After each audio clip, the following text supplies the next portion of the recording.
Bonjour et bienvenue à Be-Back Podcast, le podcast sur l'univers des concessionnaires automobiles. Mon nom est Pierre-Olivier, je suis cofondateur de Pixel Guru. Aujourd'hui, l'épisode en fait est commandité par BDC Solutions, donc la solution BDC pour les concessionnaires.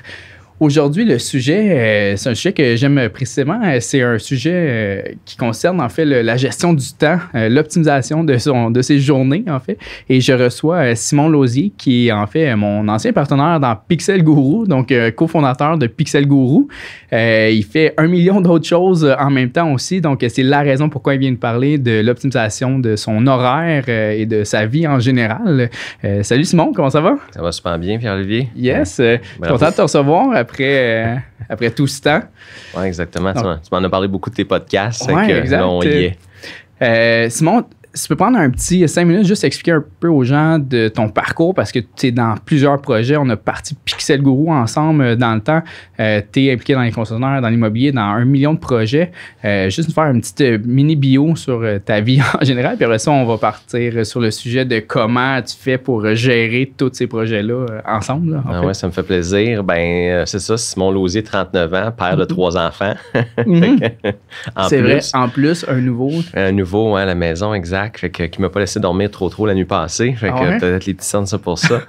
Mais non, mon parcours vient principalement en commençant par l'automobile. Fait qu'en 2004, je pense que j'ai tout fait. Là. On a grandi, moi et mon frère, dans l'automobile, mais plus dans la carrosserie automobile. Fait que des autos, on a lavé, on a peinturé, on a boffé, on a à peu près tout fait. Puis, on a fait différents postes. J'ai fait différents postes. Là, autant, même à l'université, je lavais des voitures quand j'avais des journées de congé. Fait que j'ai fait un peu de tout. Après ça, représentant des ventes, puis éventuellement directeur général dans une concession. Puis après ça, on a eu l'occasion d'acquérir d'autres concessions avec le temps. Fait que aujourd'hui, on a 3 concessionnaires, toutes de marque Mitsubishi de la Rive-Nord, mais également depuis 4 ans, on s'est lancé dans l'aventure du Power Sport, donc bateau, moto, VTT, toutes ces choses-là.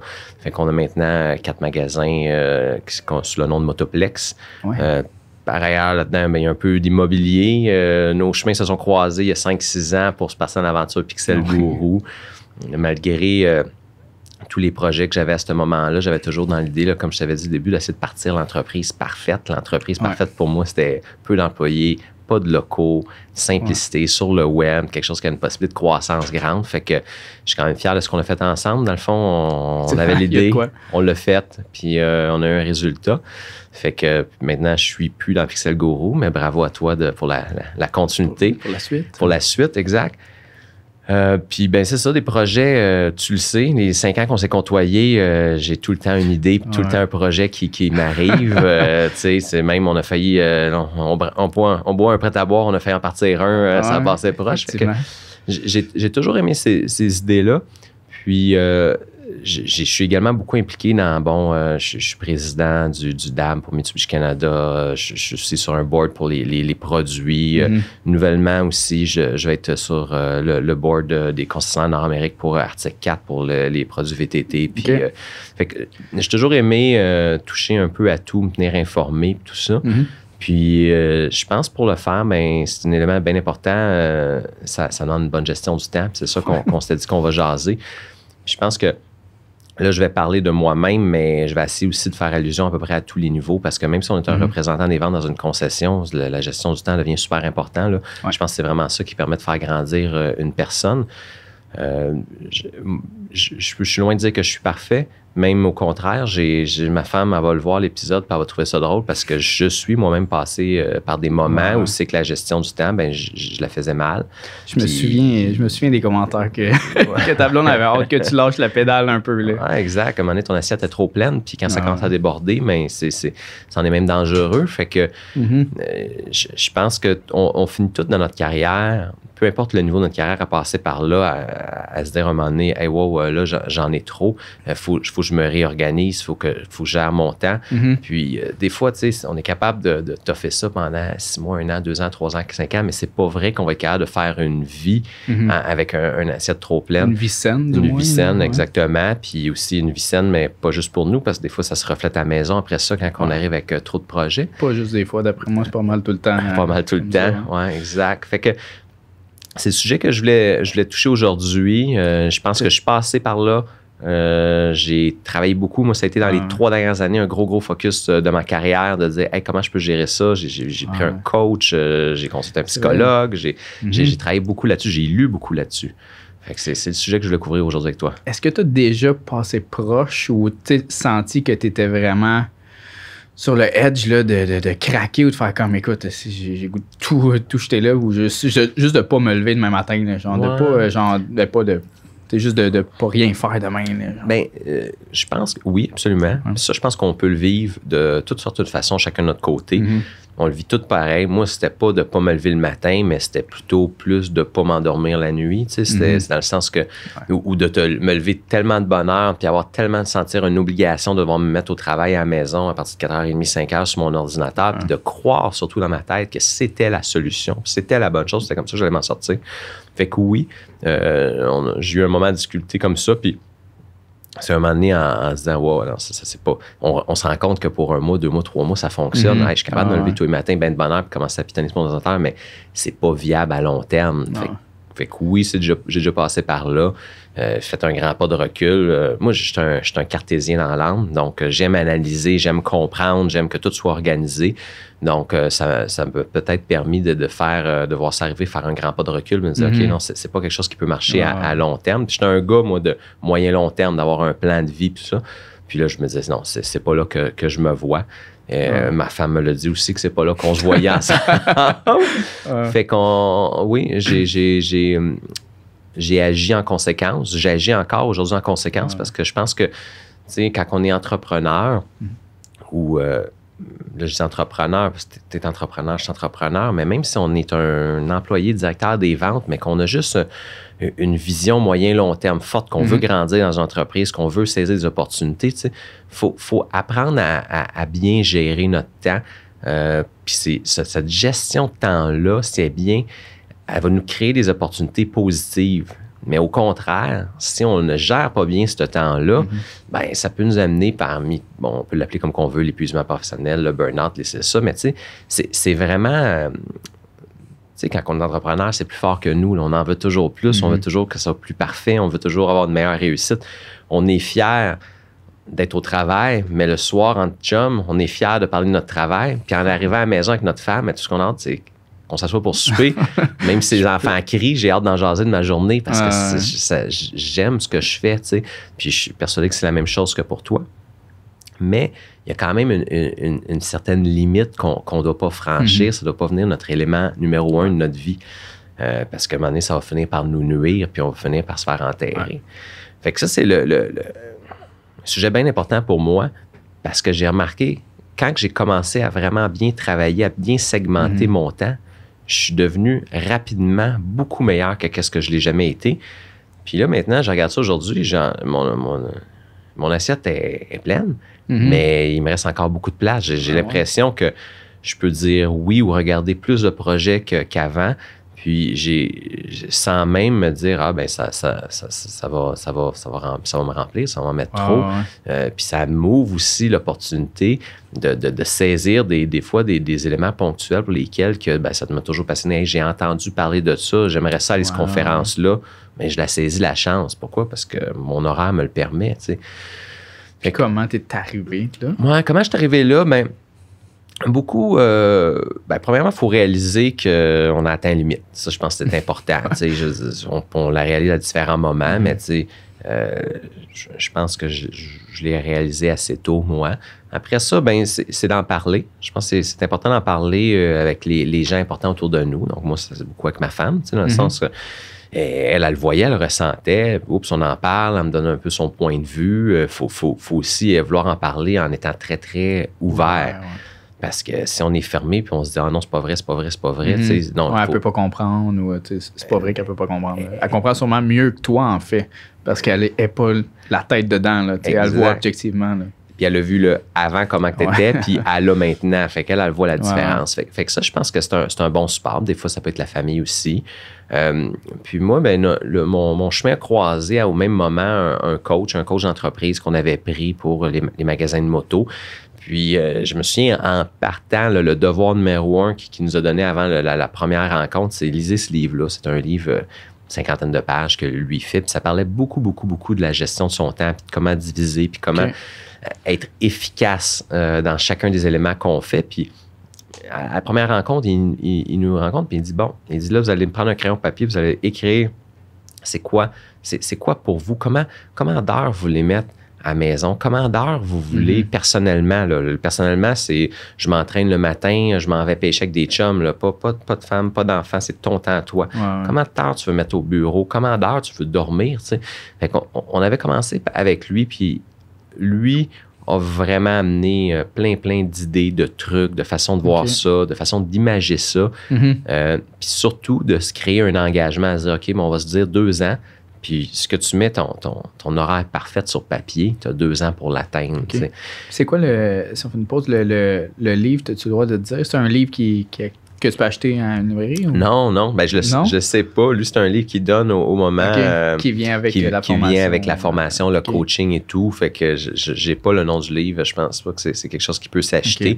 Mais ultimement, c'est plus un regroupement de plusieurs écrits qui en a fait un peu. Puis fait que tu sais, il n'y avait rien de réinventé. C'est ce qu'on peut retrouver dans plein de livres intéressants qu'on va voir, soit des bibliographies de gens qui ont des entrepreneurs qu'on connaît ou sinon des livres universitaires. C'est un mélange de tout ça. Mais un élément, moi, ce qui a vraiment été marquant pour moi, c'est de dire, OK, on va commencer, on va diviser notre temps. Là, il y a 4 grandes sphères, là, qui est la famille, ton temps personnel, dormir, puis le travail. Puis, tu sais, ce qu'il faut réaliser, c'est qu'à un moment donné, dormir, là, ça l'accapare près de 33% de notre temps. Fait qu'un tiers, il passe là. Puis, même si tu te dis, moi, là, 5h30, 6h, j'en ai assez, là. Hey, t'as plus 20 ans, là. Puis toutes les études prouvent que c'est pas vrai. C'est que le corps a besoin de 7 à 8 heures de sommeil, là.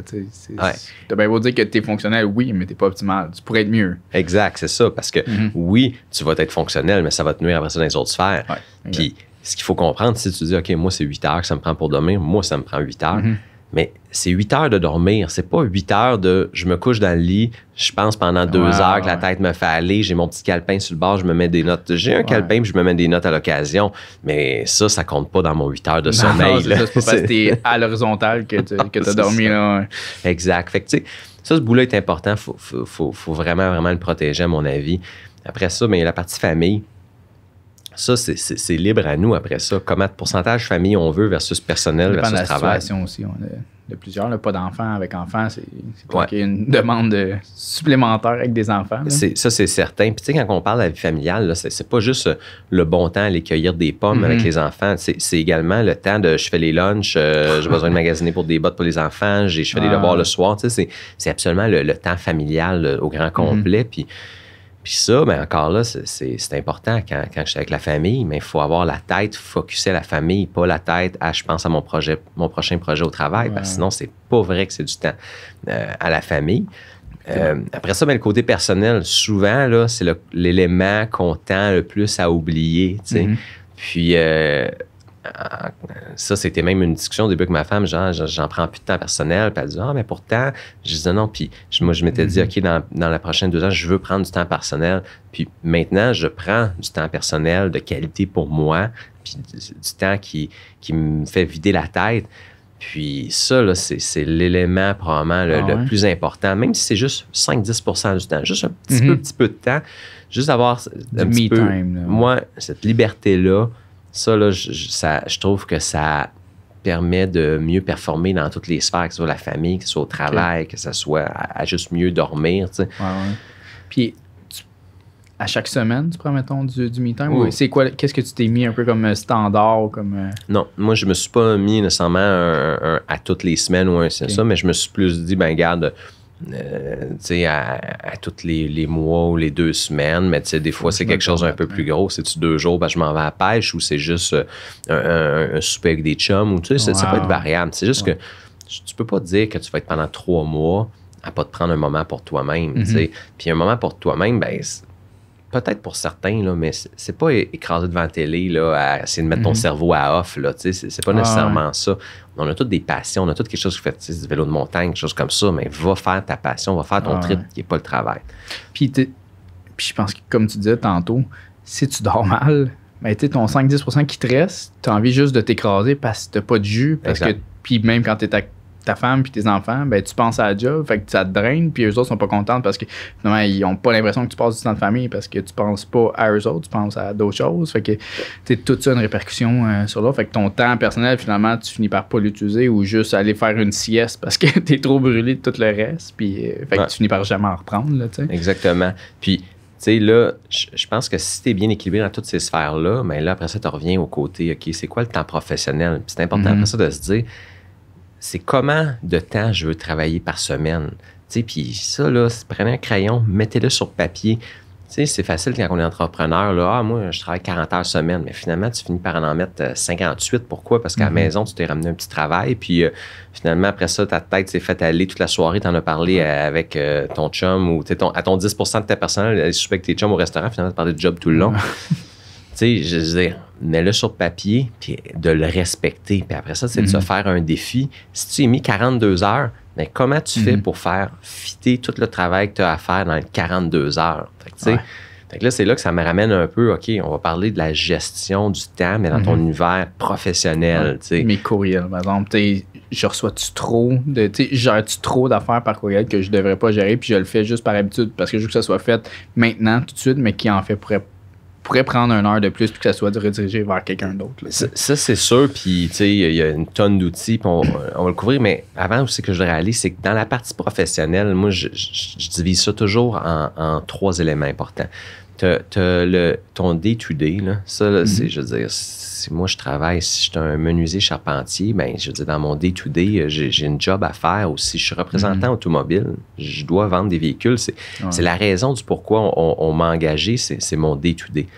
Après ça, on a toujours une autre petite part de travail qui est on va gérer les imprévus, on va gérer les feux. Peu importe le travail qu'on a, là, on a toujours un... Puis plus on monte en haut niveau de direction, plus on peut faire face à des imprévus des fois importants. Fait que c'est important de se garder toujours du temps pour ces imprévus-là.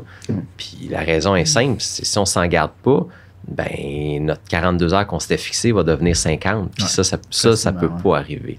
Puis après ça, l'autre sphère qui est la plus difficile à se libérer, puis qui est la plus payante à long terme, c'est notre free time, c'est notre temps libre en tant que travail. C'est le temps que je vais pouvoir mettre une feuille blanche devant moi en tant qu'entrepreneur puis m'écrire mes nouvelles idées. Ou c'est le temps pour lequel je vais dire, hey, je vais prendre un cours puis je vais me développer personnellement parce que je veux apprendre sur une nouvelle opportunité en entreprise ou aller faire du développement d'affaires ou ces choses-là. Puis ça, c'est important que ça fasse partie si on s'est fixé 42 heures, ça doit faire partie de notre 42 heures. Ça ne peut pas déborder de ça. Fait que, puis toi, comme propriétaire de concessionnaire, est-ce que tu le pousses à tes directeurs ou c'est quelque chose qui est encore trop récent pour que tu le pousses ou comment tu l'apportes avec parce que j'imagine que tu aimerais que tes gestionnaires soient capables de le faire puis qu'ils le fassent tout seul, mais c'est peut-être pas inné en tout le monde, puis c'est pas tout le monde qui peut le penser. Tu as absolument raison. Oui, on essaie de le pousser de plus en plus. Puis des fois, c'est comme difficile à expliquer. Fait que des fois, il y a des trucs pour le pousser, que ça peut être des fois juste par, OK, tu fais une réunion, tu dis, OK, de 3 heures à 5 heures, on se bloque ce temps-là. Il y a une certaine ordre du jour, mais c'est un ordre du jour qui est plus créative. Donc, il va dire, OK, on veut travailler quelque chose entre le département des ventes et le département du service. Voici quelques idées. Ben, ça, c'est ça, là, c'est du développement d'affaires. Okay. On va essayer d'amener une nouvelle promotion. Fait que oui, des fois, sans que la personne nécessairement comprenne l'idée d'elle-même. Il y a des façons de l'imposer un peu pour amener le résultat. Mais au directeur général, oui, commence à le comprendre. Dans le magasin de moto, beaucoup plus. Okay. Mais est-ce que c'est rendu jusqu'aux représentants chez nous? Non, c'est pas encore rendu là. Est-ce qu'un jour, j'aimerais l'amener là? Oui. Mais je pense que c'est beaucoup de travail. Moi, ça m'a pris 2-3 ans avant de me trouver un équilibre puis vraiment comprendre ça, puis être capable de jouer un petit peu avec les sphères, là, de dire, OK, ben j'autre un petit peu des day-to-day, qu'est-ce que ça me permet de faire de plus? Fait que c'est difficile de ramener une culture d'entreprise à ça va prendre des années. Puis il faut que les gens font la différence entre aussi, si je te donne du temps pour te développer, c'est pas fais moins de job que tu faisais. C'est optimises ta job que tu faisais pour être capable de te permettre du temps pour te développer. Tu sais. Absolument, c'est ça. Moi, personnellement, aussi que j'en suis maintenant, tu sais, je fais peut-être 25% de ma semaine, c'est du day-to-day. J'ai un 10-15% que c'est je gère des problématiques des feux. Là, un peu plus la dernière année avec le COVID, on s'entend, on a tout le temps des employés qui manquent. Ça demande un peu plus. Puis le reste, je dirais quasiment un 60% de mon temps, c'est le développement d'affaires, partir avec une feuille blanche, marquer des idées, créer des choses. Puis si tu me demandes dans mon idée moyen-long terme, ben, je veux que ce 60-là devienne 70, 75. Je veux le faire grandir. Ouais, parce que tu finis par réaliser, ben, en tout cas, moi, comme personne, je suis beaucoup plus efficace dans cette sphère-là. Ça fait beaucoup plus de différence dans mon entreprise, dans mes entreprises, que d'essayer de faire du day-to-day. Puis c'est ultimement, il faut toujours se remettre en question, OK, on me paye pourquoi? C'est quoi ta job? Ben, ultimement, maintenant, ma job, ben, c'est plus ça, c'est plus faire du développement, des affaires donc, je me dis, ben, c'est là que je vais me concentrer, mais c'est toujours en gardant le focus de cet équilibre-là que non, c'est pas vrai que je vais commencer à travailler 45, 46, 50 heures. Ça peut pas arriver. Il faut toujours. Puis c'est quelque chose qui est vraiment répandu, je pense, partout là, comme principe, comme mentalité. On dirait que le monde associe entrepreneuriat ou même poste de haut niveau à travail des heures de mongol et ne voit pas sa famille. Et on dirait que instinctivement, c'est comme c'est une grosse carrière, c'est sûr que tu as mis de côté toute ta famille. Puis je suis vraiment d'accord avec toi que je pense que les deux se font, puis il faut que les deux se fassent parce que de mettre tout le monde de côté pour juste ta carrière, c'est pas bon mentalement. Puis je pense pas que tu vas arriver à la fin de ta vie et te dire comme j'ai bien réussi, j'ai aimé ma vie tout le long. Tu vas manquer tellement de choses, puis un a un impact sur l'autre. Si tu es heureux dans ta vie personnelle, tu vas très bien performer ensuite dans le professionnel. Là, puis sur un court terme, si on se dit maintenant sur un 2, 3, 4, 5 ans, oui, travaille 60-70 heures semaine. Ça se fait, puis tu vas avoir un résultat. Mais c'est pas quelque chose que tu peux soutenir pendant 20, 30 ans. C'est pas quelque chose qui va fonctionner. Donc, oui, il y a des moments que tu peux te dire, OK, mais je travaille plus, mais ça peut pas être ta vision long terme. Donc, moi, comme j'ai dit tantôt, je suis cartésien. Moi, je suis la personne, j'aime me faire un plan sur 5 ans, sur 10 ans. J'aime savoir, OK, j'ai 39 ans, je sais quand je veux prendre ma retraite, tu sais. Fait que tu te dis, OK, mais comment je vais y arriver là? Puis c'est quoi que je veux dans ma vie? C'est quoi l'implication que je veux mettre dans le travail? Puis, tu sais, moi, une des choses qui me passionne le plus, c'est mon travail, tu sais. Mais, à un moment donné, il ne faut pas que ça déborde puis ça vienne entacher tout le reste.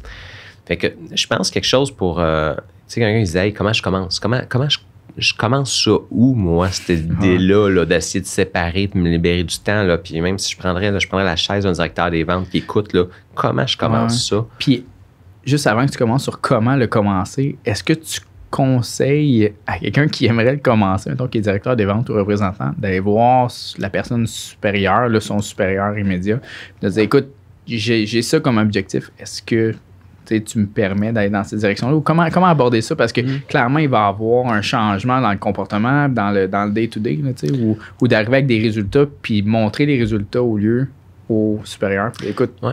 Je pense que ça passe pas tant par le supérieur, à moins que la personne elle dise, hey, moi, présentement, je fais 90% de day-to-day, 7% de j'éteins des feux, puis 3% de je me développe, puis là, tu veux tomber bout pour bout. Là, mais oui. Probablement que la majorité des directeurs d'occasion qui écoutent en ce moment se disent que 90% de leur job, c'est day-to-day, puis 10% c'est éteindre des feux, puis ils ont 0% de développement. Là, bien, pour commencer à quelque part, je pense pas que tu as besoin d'aller voir personne. Je pense que la seule personne que tu as besoin de regarder, c'est toi. Okay.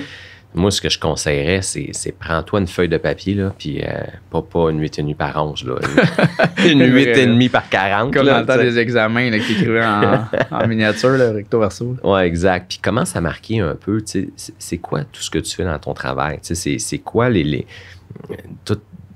quasiment comme une description de tâche que tu fais à toi-même. Puis il y en a que c'est des éléments des fois qui sont vraiment day-to-day, mais il y en a d'autres des fois que c'est juste que, tu sais, si t'es 50 heures au travail, mais tu sais, on le sait tout, des fois, on ramène un petit quelque chose de la maison que, regarde, il faut que je paye mon compte en ligne ou quelque chose comme ça. Mets-le sur ton papier. Pourquoi? Parce que ultimement, même si c'est personnel, c'est une action que tu fais pendant tes heures de travail, que ça soit accepté ou pas dans ton travail, mais c'est important de le mettre parce qu'il faut bien le placer. Puis un coup, toute cette liste-là est faite, c'est de la regarder puis Vraiment se dire, c'est quoi qui est le plus important là-dedans, puis c'est quoi qui l'est moins. C'est quoi qui est une obligation que je dois faire quotidiennement pour arriver à ma job, puis c'est quoi qui est un élément des fois que j'aime, mais qui n'est pas tant obligé. Tu sais, là, il y en a moins que le COVID, là, mais des dîners d'affaires, là, des dîners d'affaires qui finalement, ils prennent 1h30, là. Ben, tu sais, je veux dire, c'est un choix à un moment donné. Ça prend beaucoup de temps. Jusqu'à quel point que ton dîner d'affaires, il est payant. Tu sais, moi, je m'en fais offrir plusieurs par semaine des dîners d'affaires, puis j'en fais peut-être 1-2 par mois, puis ceux que je prends, c'est parce qu'ils sont vraiment payants, tu sais. Donc, c'est important de faire vraiment une description complète, une liste de tout ce qu'on a à faire, de catégoriser qu'est-ce qui est super important. Puis après ça, c'est de regarder chacun de ces éléments-là, puis c'est sûr qu'il y a moyen d'en laisser tomber, là. Il y a des choses pour lesquelles que tu fais que tu sais, des fois qui t'appartiennent peut-être pas, là, que tu essaies juste. Puis là, c'est là de se dire, ben ça, je fais toujours ça pour l'aider, puis j'essaie d'aider un autre, puis parce que, pourquoi? Parce que je suis un performant, puis vu que je suis un performant, je veux grandir comme personne, puis plus je veux grandir comme personne, j'essaie d'aider tout le monde autour de nous. Il faut aider tout le monde autour de nous, mais tu sais, à un moment donné, faut que tu leur apprennes à manger, là, pas que tu les fasses manger, tu sais. À un moment donné, pas au détriment de toi. Fait que ça, je pense que de faire vraiment le ménage de ta liste de tâches au travail, de catégoriser les plus importants, de dire que c'est sur lesquels que je dois focusser pour avoir un résultat, puis d'accepter que certains, tu t'es dit, ça, je dois faire cette semaine, mais finalement, c'est pas tant important. Puis, ils vont se réaliser la semaine prochaine. Puis, est-ce que ça change vraiment quelque chose? Pour toi, peut-être, mais ça change vraiment quelque chose pour la business, pour qui te paye? Si la réponse est non, ben c'est correct de reporter ça à la semaine ou de reporter ça au lendemain. C'est mieux de bien le faire dans une semaine que de mal le faire dans ta journée qui est déjà trop pleine. Fait que ça, c'est la première étape. Après ça, mais c'est de dire, OK, y a-tu quelque chose là-dedans que je peux déléguer? C'est dur de déléguer, là. C'est surtout plus on monte en niveau de gestion, c'est de plus en plus dur de déléguer. Mais déléguer, là, moi, j'ai toujours vu ça de même. Il faut accepter que ça va être fait peut-être 80% à notre goût. Puis le 20%, ben, c'est pas, ça, c'est toujours, moi, je l'aurais pas fait comme ça. Mais il faut que tu acceptes que la personne va le faire différent de ce que tu l'aurais fait. Puis, tu sais, ils disent tous les chemins mènent à Rome. Là. On va tout y arriver. Là. Les gens autour de toi sont intelligents, ils ont du talent. Tu leur délègues, ils font pas exactement. Mais en tant que gestionnaire, tu es bien plus efficace. Délègue 5 éléments. Ces 5 éléments-là vont se réaliser à 80% comme tu l'aurais fait, mais le résultat risque d'être quand même pas mauvais. Puis à la place d'avoir réussi à en faire juste un dans ta journée, tu as réussi à en produire 5 parce que tu as réussi à déléguer. Je suis totalement d'accord. Fait qu'un directeur des ventes, un directeur d'usager doit déléguer à ses représentants, doit déléguer à son équipe, il doit les encadrer, il ne doit pas tout faire à leur place. Puis ça, je pense que c'est vraiment les meilleurs entrepreneurs, je pense que c'est une difficulté, normalement, quand ils commencent, de ne pas vouloir déléguer parce qu'ils veulent la perfection dans tous les éléments. Ça devient super difficile. Puis toi, je pense que tu passes clairement par là présentement. Tu sais, je veux dire, c'est une entreprise, c'est un start-up qui grossit présentement, Pixel Guru. Donc, tu t'es retrouvé à tout faire. Et là, maintenant, je dois avoir l'équipe qui grandit puis déléguer. Je voulais être exactement ce que tu disais tantôt, tu sais, avec une nouvelle personne qui vient de commencer, justement. Puis... tu sais, un moment donné, la personne vient, souvent au début, dans les premières semaines, valide beaucoup, tu sais, tout ce qu'elle fait, tu sais. Puis, tu te viens à, mais tu sais, non, mais change telle affaire dans le courriel que tu vas y envoyer. Puis, comme, hey, tu sais, envoie-lui le courriel. L'essence du courriel était bon, tu sais, c'est pas mal que je l'aurais écrit, mais ça veut pas dire que j'écrivais de la meilleure façon du monde, là, tu sais. Fait qu'effectivement, tu sais, c'est dur un peu au début de laisser aller. Parce que tu veux exactement que ça soit fait comme toi, parce que ça marche quand tu le fais, tu sais. Mais c'est essentiel. Puis, tu sais, vu qu'on se connaît quand même bien, je savais le processus que tu as fait dans les dernières années de détachement un peu professionnel. Ben, pas détachement, mais tu sais, d'optimisation de ton temps et compagnie. Puis, j'ai essayé d'appliquer ça dans la dernière année beaucoup, en déléguant énormément. Puis, je vois maintenant les résultats dans le sens que la dernière personne que j'ai engagée, j'ai même dit, là, tu sais, j'ai l'impression que j'ai plus rien à faire de ma journée. Tu sais, j'ai que 50% de ma journée, des fois, je me cherche des projets. Là, je suis comme, OK, mais qu'est-ce que je fais dans Pixel? Il faut que je trouve d'autres choses à faire parce que j'ai rien de day-to-day à faire. J'ai plus rien de day-to-day ou presque à faire. Tu sais. Mais j'en ai beaucoup payant, moins. Ça, c'est là qu'on gagne. Là. C'est ça que je me dis dans ma tête, mais c'est dur mentalement. C'est comme, là, je peux pas avoir rien à faire. Mais non, tu sais, prendre du temps, assis-toi devant ton ordi ou d'une feuille ou peu importe, tu sais, pour créer, pour dire, OK, mais où est-ce qu'on s'en va, dans quelle direction? Prends une idée qu'un petit bourgeon, quelqu'un a mis sur la table, puis puis on le pousse, on voit qu'est-ce que ça donne, puis je le vois là maintenant, après 1 an, que c'est payant à long terme. Là. Puis pour ma tête aussi, c'est payant. Non, effectivement. La santé mentale. Exactement. Ça, je pense que tu le dis bien, ça, c'est le bout le plus payant. Puis, pour venir au travail efficace, l'autre élément qui est, les autres éléments qui sont super importants, tu sais, surtout dans un concessionnaire, là, on a accès à une tonne d'outils, que ce soit des CRM, des systèmes de email, de relance, au service.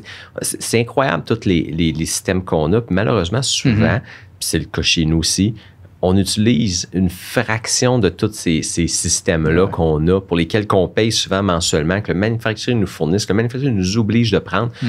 Fait que, tu sais, probablement que dans la liste qu'on a mis là, il y en a un bon bout que si on prend ces éléments-là, puis on utilise bien le système qui est développé ou qu'on a dans la concession pour résoudre ce problème, cette tâche-là, ça va devenir beaucoup plus rapide. Fait que, tu sais, des fois, on a nos bonnes vieilles chaussettes, là, puis on aime ça les mettre, mais tu sais, faut regarder c'est quoi nos outils qu'on a, puis ça nous permet vraiment de gagner énormément de temps. Ben, juste un CRM, je pense que c'est quelque chose qui est quand même, entre guillemets, nouveau. Tu sais, dans le monde de l'automobile, dans les, mettons, 10 dernières années, ça s'est extrêmement développé, mais tu sais, là, 6 ans peut-être que je travaillais avec toi dans un concessionnaire.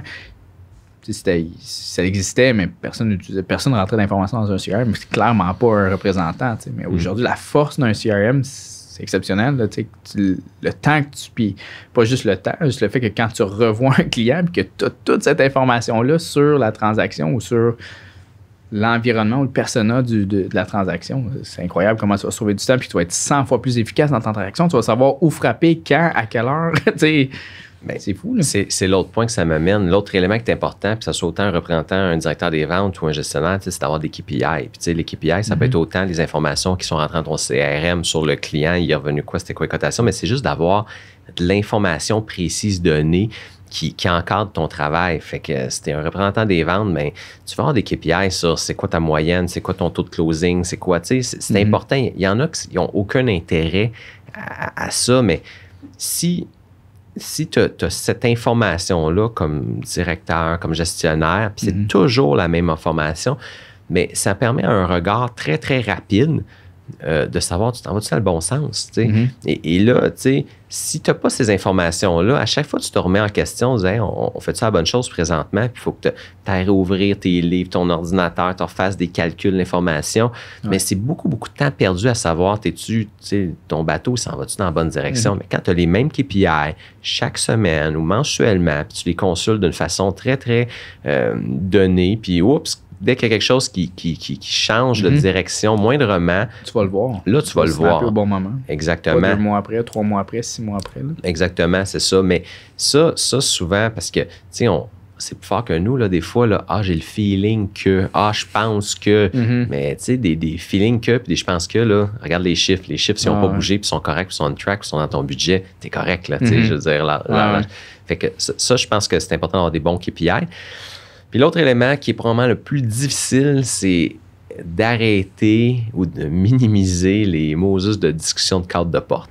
Ça, là, c'est une perte de temps immense. C'est facile, là. C'est facile, là, tout le monde. Excuse Simon, je pourrais-tu te dire quelque chose? Excuse Simon, c'est le monde qui passe devant moi. Je pourrais-tu te déranger 2 minutes? T'sais?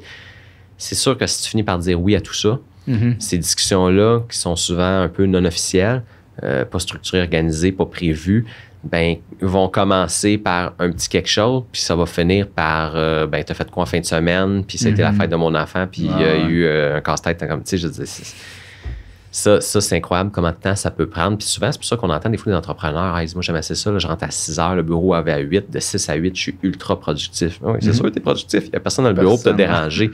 Mais ça, c'est à toi de mettre tes règles.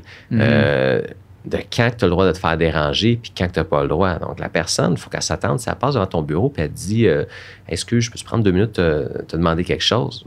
Ben, la réponse est probablement non. À moins que ça soit vraiment essentiel puis qu'aucunement ça peut attendre à demain. Puis, tout ce que c'est juste d'avoir des rencontres programmées, des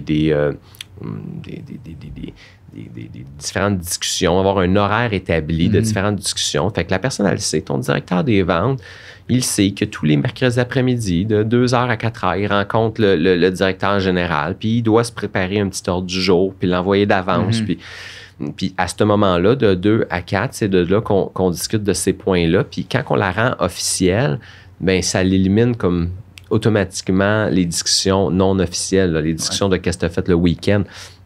Puis, mais surtout, ça l'élimine que si dans sa semaine, il a ramassé 5 points importants, c'est des bons points importants, mais pas urgents, bien, ils vont être discutés un après l'autre. Et non en 5 discussions de je peux-tu te déranger, tu déposes qu'est-ce que tu fais, là ta tête était dans une sphère d'idées, tu arrêtes tout ce que tu fais, tu essaies de revenir dans l'autre. Ça, là, c'est, à mon avis, c'est le plus dur à faire, mais c'est où c'est qu'on gagne le plus de temps. Donc, un directeur des ventes, véhicule neuf, devrait avoir un horaire très organisé de, c'est quand que, si lui, c'est important pour lui, une demi-heure par semaine de faire de l'écoute téléphonique de ses représentants, comment ils ont fait. Bon, ben mon écoute téléphonique, je la fais de 10h à 10h30. Puis, c'est dans mon agenda. Puis, s'il y a quelqu'un qui me demande, « Hey, serais-tu libre, Simon, à 10h pour un rendez-vous? » Non, je ne suis pas libre à 10h. Pourquoi? Parce qu'à 10h jusqu'à 10h30, je fais de l'écoute téléphonique. Je suis libre à 10h30 ou je suis libre à 9h30. C'est important de placer ces éléments importants comme ça. Puis malheureusement, est-ce qu'ils se bougent? Non, ça se bouge pas. C'est comme un rendez-vous au docteur. Tu as un rendez-vous au docteur. Tu le bouges pas, tu t'en vas à ton rendez-vous au docteur. T'sais. Fait que si tu structures beaucoup comme ça, tu deviens ultra efficace. Puis là, tu te rends compte que, wow, là, j'ai du temps dans ma semaine.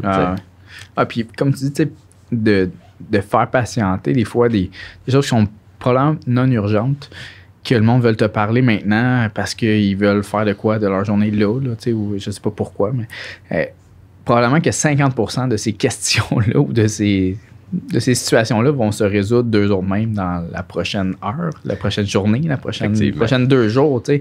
Finalement, j'ai trouvé la solution. J'ai trouvé le problème. La personne va se pencher plus dessus, puis elle va trouver d'autres sources de solutions. Puis souvent, tout ça va se résoudre. Fait que les 10 problèmes que tu avais à régler, finalement, tu vas probablement régler 5 de façon vraiment optimale parce que le mec qui vient de te voir pendant ce meeting-là, il va y avoir pensé depuis 2 jours, depuis 24 heures, puis il va arriver avec une mise en contexte claire, puis des solutions ou des problèmes clairs. T'sais, au lieu de « Ah, ouais, j'ai telle affaire », puis il te met en contexte, ça prend 15 minutes, puis tu n'as toujours pas toute l'information pour pouvoir l'aider, puis... Ouais. Non, puis souvent, c'est ça, t'as pas l'information là, fait que tu vas dire, je vais y penser, moi, te revenir. Je veux dire, on se lance dans un petit quelque chose, c'est transformé à prendre beaucoup de temps.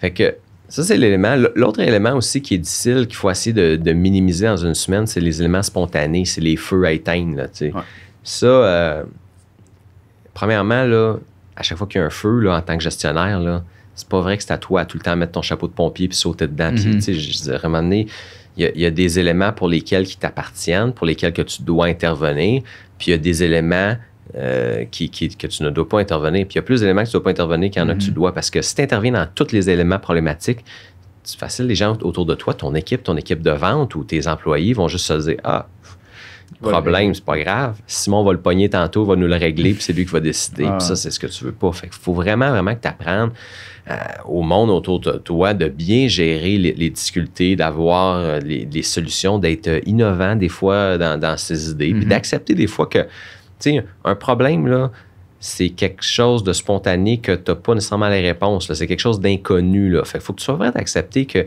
si tu l'as géré par ton employé ou tes directeurs, que des fois, ils vont bien le gérer, puis des fois, ils vont pas bien le gérer. Mais après ça, ce qui est intéressant, c'est juste de dire, de prendre un temps pour faire un petit retour sur la problématique, de dire, on a-tu bien réussi? Puis si oui, la prochaine fois que ça arrive, c'est comme ça qu'on le règle. T'sais. Ça, c'est ton rôle en tant que gestionnaire, de faire la petite rétrospection, le petit retour sur cet élément-là pour t'assurer que la prochaine fois, la solution soit bien appliquée. Mais de sauter à régler des problèmes, c'est le moins possible. Tu es un directeur des ventes, tes représentants doivent régler leurs problèmes.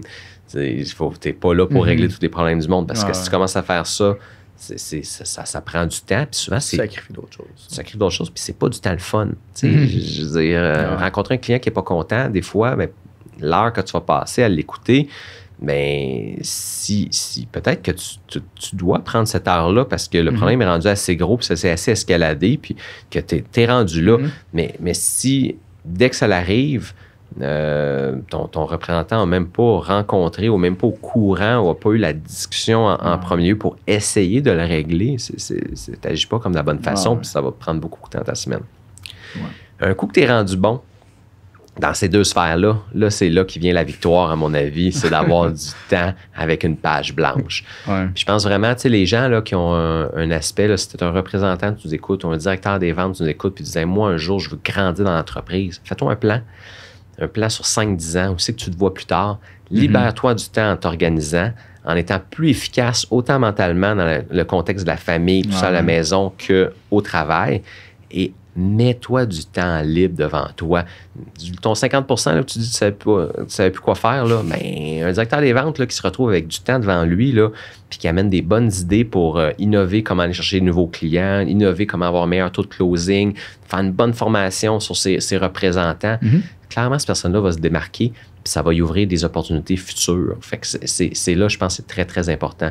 Les gens qui réussissent à faire ça, c'est clairement les gens qui réussissent à grandir, puis aller acquérir des fois des opportunités, autant comme une nouvelle business ou se divertir dans des nouveaux produits. Puis, t'en as un exemple dans le sens que t'as des personnes, toi, qui ont monté assez haut pour obtenir des parts dans ton concessionnaire, dans des concessionnaires que tu possèdes, là, qui ont fait leurs preuves puis qui se sont retrouvés propriétaires aussi avec toi. Là, absolument. Regarde, je prends Michael, là, je veux dire, on l'a engagé, il travaillait à un Boston Pizza comme barman, tombé représentant des ventes, puis maintenant, ben, c'est partenaire avec moi. Même chose, Martin aussi, un peu même genre de parcours, il est rendu partenaire avec moi, puis non seulement c'est des partenaires, mais c'est des vraiment, vraiment très bons partenaires avec moi. Ils font vraiment la différence dans l'entreprise, puis je suis vraiment content de les avoir. Fait que oui, clairement, je pense que les possibilités sont là pour tout le monde. Cool. Merci Simon. Ça fait, comme je dis toujours, ça fait un bon petit bout qu'on jase. Merci d'être passé. Merci d'avoir partager ton expertise. Cheers encore. Cheers. Moi, j'ai le temps de finir. Je t'écoutais. Puis on se revoit au prochain projet. Yes, ouais, prochain projet. Salut.